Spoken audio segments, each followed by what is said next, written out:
I think I knew it the second she closed the door behind me. Not loud, just slow, like she wanted to hear it click. I wasn't even supposed to be there. Office hours ended at 4. It was nearly 6. The hallway was dark except for her light.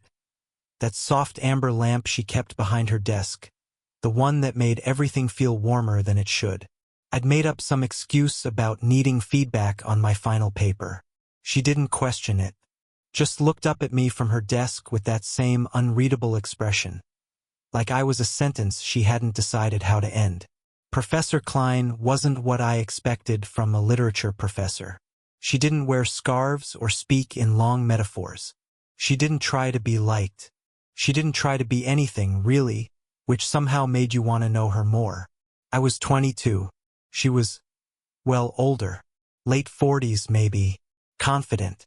Still, the kind of woman who made silence feel like a challenge. She stood, walked past me to the bookshelf and pulled down a copy of The Bell Jar. "You quoted this," she said, holding it up but not looking back. "But I'm not sure you understood it." I swallowed. Yeah, probably not." Now she turned. Her face softened, but not into a smile. More like something was flickering behind her eyes. Something she wasn't letting through. "That's fine," she said. "Most people don't." She handed me the book. Her fingers grazed mine barely, but it was enough. My pulse stuttered. Her hand paused just a second too long before pulling away. I looked at the book instead of her. "You always keep this in here?" "I keep everything in here," she said, almost to herself. There was silence after that. Not awkward, just full. She moved back to her desk, slowly, and sat down. The chair creaked softly. I stayed standing. "You don't have to stand there like a student," she said after a moment. "Office hours are over." "Oh, right." I started to turn toward the door. "But," she added, voice quieter now, "you can stay, if you want." I turned back to her. There it was, the pause, the shift. She didn't look at me when she said it. She was flipping through a stack of papers, not reading any of them. Her mouth was set, her jaw tense, but the way her foot tapped lightly under the desk, like she didn't know it was doing it, said more than she ever would. "I don't want to intrude," I said carefully. "You're not." We just looked at each other then. No smiles, no flirting, nothing easy. Just air between us, thick and charged. I stepped forward slowly, sat in the chair across from her. The old one with the cushion that always made that slight hiss when you sat down too fast. Her eyes finally met mine again. Dark, searching. Not inviting, but not closed either. She reached for her mug, probably cold by now, and wrapped both hands around it. "You write like someone who's lived more than he lets on," she said softly. I didn't know what to say to that, so I just nodded. And then, before I could stop myself, I said the first true thing all day. "You talk like someone who used to want more." Her hand paused on the mug. She didn't look at me, but she didn't move either. A long silence. Then, finally, she stood again. Slowly. Walked to the door. I thought she was going to open it. End it. Instead, she turned the lock. Gently. Then looked back at me. I heard the lock click and my heart did something stupid. Not romantic. Just loud. She didn't explain it. Just walked back to her desk like nothing had happened. Picked up her glasses, the thin silver ones she rarely wore, and sat down again, facing me. "Do you mind if I read your paper out loud?" she asked, voice steady. I shook my head. "No, go ahead."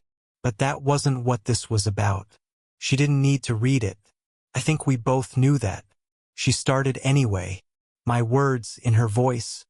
Slower, more deliberate, like she was trying to feel them from the inside out. I watched her mouth more than I should have. The shape it made around certain phrases. The way she paused on a sentence I didn't even remember writing. "You said something here," she said, finger tapping lightly on the page. "We pretend to understand each other to avoid the deeper loneliness. That's not undergraduate thinking." I felt myself shift in the chair. I guess I've been around people who pretend a lot. Her eyes flicked up. Your family? I hesitated. Something like that. She nodded once, didn't push. But her shoulders lowered a little. Like that answer opened something in her too. You? I asked before I could stop myself. She didn't answer right away. Just removed her glasses and set them down like they suddenly felt too heavy. Then she leaned back, fingers laced loosely in her lap. I used to be married, she said. 15 years. That caught me off guard. I sat up straighter. You never mentioned. I don't, she interrupted, but gently. He left. Grad student. 28. Very promising. Wrote like a god. That stung more than it should have. I looked away, focused on the corner of the room where a tiny spiderweb caught in the lamplight. She stood up again, restless now, walked toward the window, pulled the blinds halfway. The room dimmed slightly. Her back to me, she added. I haven't let anyone sit in that chair since. I looked down at the worn leather armrest, traced the cracked seam with my thumb. I didn't know what to do with that information, but I felt it, like a secret she hadn't meant to say out loud. I'm not trying to be him, I said, quieter than I meant to. I know, she said without turning. We stayed like that for a long moment, her facing the window, me sinking deeper into the chair. And then she turned around, walked slowly back toward me, and stopped just beside my seat. Her fingers grazed my shoulder, lightly, like testing heat. You don't have to go yet, she said. I looked up. She wasn't smiling. She wasn't inviting. But there was something raw in her eyes now, unprotected. And I wanted to say something honest, something real, something like, I think I've been waiting for this. But all I managed was her name. Claire.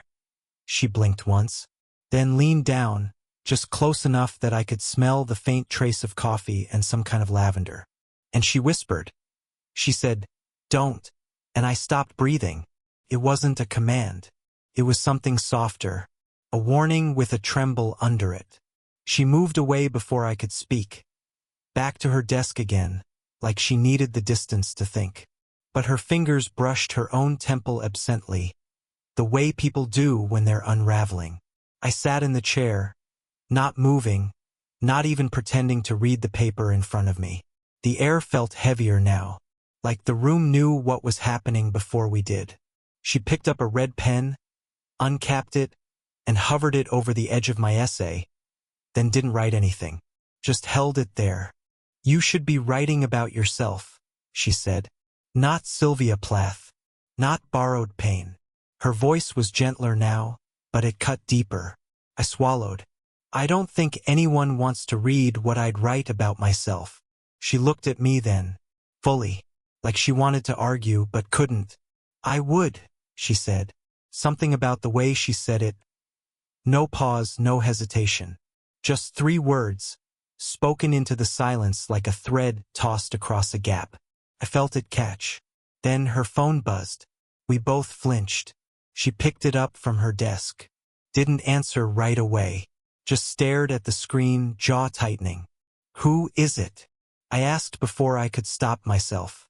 She gave the faintest shake of her head. No one. She declined the call, placed the phone face down. I almost laughed. The tension in me needed somewhere to go. You're not good at lying. I know, she said, but I keep trying. I stood up then, too quickly. The chair legs scraped the floor. I ran a hand through my hair, tried to find air near the bookshelf. I shouldn't be here, I muttered. You're not doing anything wrong, she said, too fast. I turned. Aren't I? She opened her mouth like she had an answer, then closed it again. I looked at the door, the locked door. I don't want to be another story you regret, I said. You're not a story. Her voice cracked a little on that. Silence again. The air between us stretched tight, straining at the seams. She took a single step forward, and in the next moment her hand reached for mine. Not grasping, just fingertips brushing the back of it. I froze. Let it happen. Her skin was warm, steady, barely there. And then 3 quick knocks on the door. Both of us jumped. She pulled her hand away fast, like it had been burned. A voice outside. "Claire? You still in there?" I backed away. She smoothed her blouse like nothing had happened, eyes darting toward the door. "Just a minute," she called out, voice unnaturally bright. Then she looked at me. Really looked. Neither of us spoke. But I knew if I stayed 1 second longer I wouldn't leave. The door shut behind whoever knocked. Claire hadn't moved since. Her hand was still hovering near where mine had been, like it wasn't sure whether to retreat or reach again. Her breath came slower now, but not calm. More like she was counting them one by one. "I should go," I said, barely above a whisper. She nodded but didn't step aside. We stood like that, 2 people in a room that suddenly felt too small for anything except truth. "I didn't mean for any of this," she said, eyes locked on mine. "You know that, right?" I did, but I didn't say it. She ran her hand through her hair, messy now, like something had broken loose in her. "I haven't let anyone in here." "Not really," she said. "Not since he left." I leaned back against the bookshelf, crossing my arms, just to give my hands something to do. "You mean the grad student?" She gave a bitter smile. "He liked the way I edited his poems. That's not the same as being seen." I looked at her, really looked. At the way her lip twitched like she was holding something in. At the way her posture, so perfectly composed an hour ago, had slouched just enough to reveal the weight behind it. And then I said it. "You scare me." She blinked. "Why?" "Because I never thought I could feel this way about someone who already knows how it ends." She didn't flinch. "I'm not him," I added. "I know," she said again, but this time it sounded like regret. A long silence. Then she stepped forward. Not dramatically, just 1 step. But it was enough. I could feel the warmth of her now. I could smell that faint lavender again, buried under paper and dust. She looked up at me. "I don't think I'm someone you should trust," she said, voice lower now. I wanted to say you're wrong or too late or even try me, but I said none of it. Instead, I reached up, slow, deliberate, and brushed a strand of hair from her cheek. Her eyes closed, just for a second. Then she opened them and asked, "If I kissed you right now, would you leave or stay?" My mouth parted, but nothing came out, because I didn't know what scared me more, that I might stay, or that I already had. "I don't want you to go yet," she said, but my hand was already on the lock. I didn't turn it. I just stood there, fingers resting on the cold metal, her voice behind me, soft, heavy, real. "I wasn't trying to manipulate you," she added. "I don't even know what I was trying. I just—" She let the rest trail off. No neat ending. I turned around slowly. She looked smaller now, not physically, but stripped of something. The certainty she wore like armor in class was gone. And in its place, there was a woman who didn't know what came next. "I'm not angry," I said, and meant it. "I'm just overwhelmed." Claire nodded. "So am I." I stepped away from the door. "I keep thinking," I said, "if I were older or if you were younger, maybe none of this would be so complicated." She gave a tired smile. "Or maybe we'd just find different ways to mess it up." That made me laugh too quietly. I crossed the room again, but slower this time. No tension in my limbs, no rush to say the thing that would make sense of everything. There wasn't one. When I stopped in front of her, I didn't touch her. I just looked at the fine lines near her eyes, the ink smudge on her left hand from earlier, the tired, unfiltered truth she wasn't bothering to hide anymore.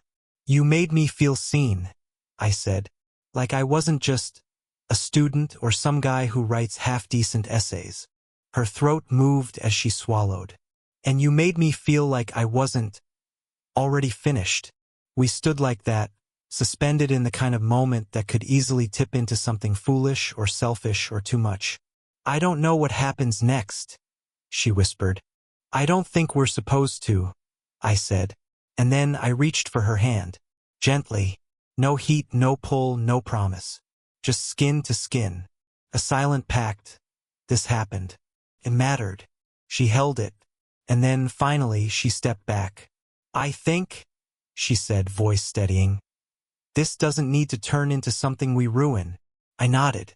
I understood. And maybe that was what made it so strange. The fact that we could want something and still choose not to take it. Not because it wasn't real, but because it was. She walked with me to the door. Unlocked it. I stepped out into the hallway, colder now, the walls humming with the quiet of a building just about to close. I looked back once.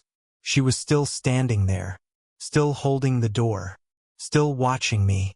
No goodbye, just a look that said, "Don't forget this." And I wouldn't. It's been almost a year since I stood in that hallway, watching her close the office door behind me. I didn't go back to office hours after that. I switched out of her class a week later, told the registrar I had a scheduling conflict. She didn't stop me. She didn't reach out. But every so often I'd pass her building. Never by accident. And her window would still be lit after hours.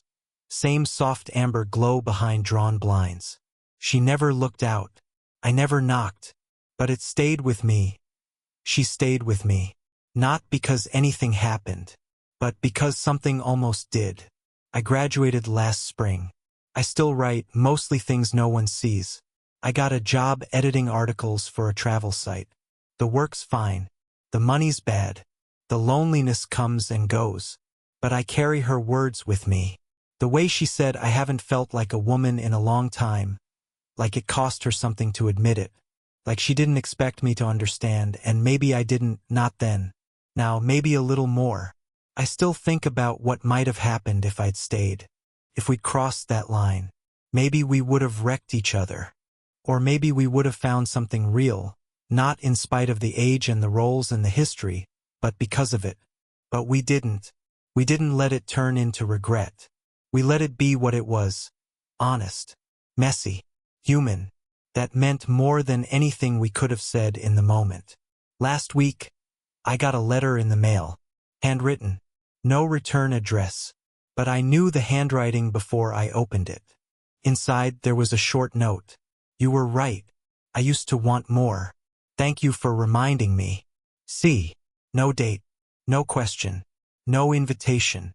Just acknowledgement. Just closure.